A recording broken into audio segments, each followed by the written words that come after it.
Welcome back to another episode of the Hermit Poetry Series. I'm Neil Aitken, and on this channel I read poetry, mostly work by contemporary poets, occasionally poems of my own, and once in a while poems from the past. Today's poem comes to us from Philip Levine from his collection Breath, which was published by Alfred A. Knopf in 2004. This was the winner both of the Pulitzer Prize and the National Book Award. And I'm going to read the last poem in this collection, Call It Music. Call it music.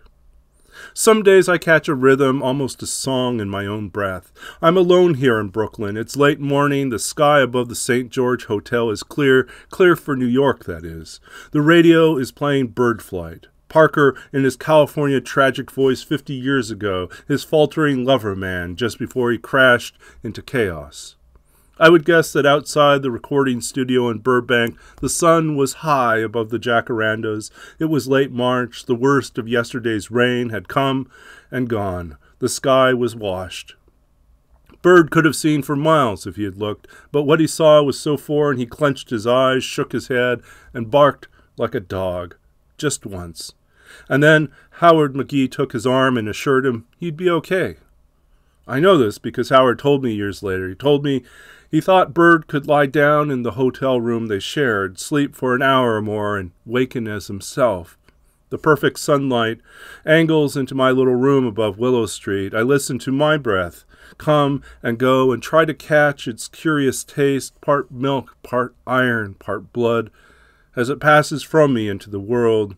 This is not me. This is automatic, this entering and exiting, my body's essential occupation, without which I am a thing. The whole process has a name, a word I don't know, an elegant word not in English or Yiddish or Spanish, a word that means nothing to me. Howard truly believed what he said that day when he steered Parker into a cab and drove the silent miles beside him, while the bright world unfurled around them. Filling stations, stands of fruits and vegetables, a kiosk selling trinkets from Mexico and the Philippines. It was all so actual and Western. It was a new creation coming into being, like the music of Charlie Parker, someone later called glad, though that day I would have said silent, the silent music of Charlie Parker. Howard said nothing.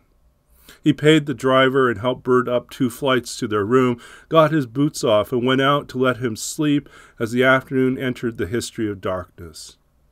I'm not judging Howard. He did better than I could have now or then. Then I was 19, working on the loading docks at Railway Express, coming day by day into the damaged body of a man, while I sang into the filthy air the Yiddish drinking songs my Zadie taught me before his breath failed. Now Howard is gone. 11 long years gone, the sweet voice silence, the subtle bridge between Eldridge and Navarro they later wrote, all that rising passion of footnote to others. I remember in '85 walking the halls of Cass Tech, the high school where he taught after his performing days, when suddenly he took my left hand in his, 2 hands, to tell me it all worked out for the best. Maybe he'd gotten religion. Maybe he knew how little time was left. Maybe that day he was just worn down by my questions about Parker. To him, Bird was truly Charlie Parker, a man, a silent note going out forever on the breath of genius, which now I hear soaring above my own breath as his bright morning fades into afternoon. Music. I'll call it music. It's what we need.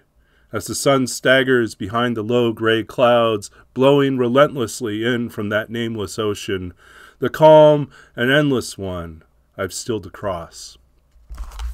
And that was Philip Levine from Breath, and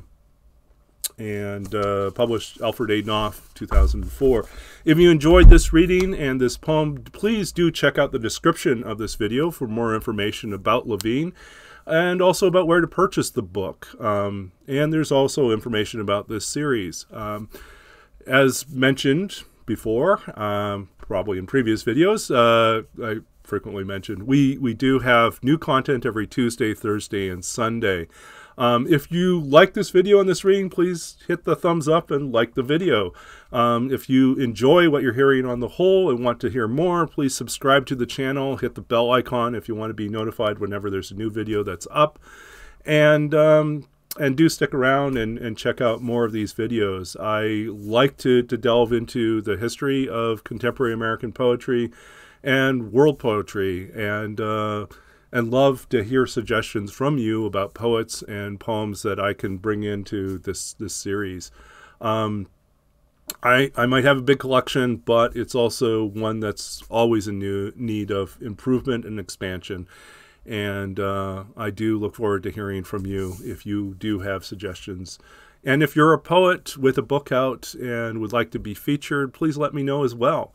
And we'll try to figure out a way to make that happen. Let's see, I guess, well, I hope you're enjoying National Poetry Month. This is a month that's special to me for a lot of different reasons.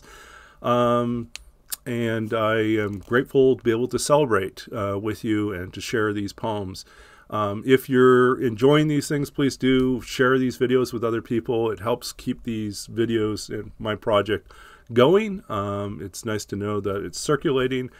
And hopefully it brings more visibility to these poets and to their work, and expands our own understanding and appreciation for what's happening in the world of poetry.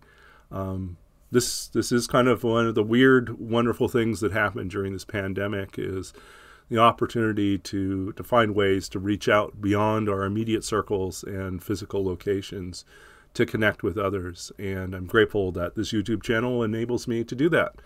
And I'm grateful that these things are being able to be viewed and heard in many places around the world.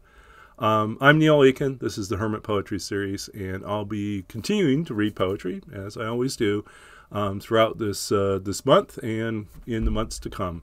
So until next time, stay safe, stay well, keep reading and writing poetry, finding ways to be engaged in expanding and developing the world. One word at a time, one poem at a time. And until then, take care. We'll be back again.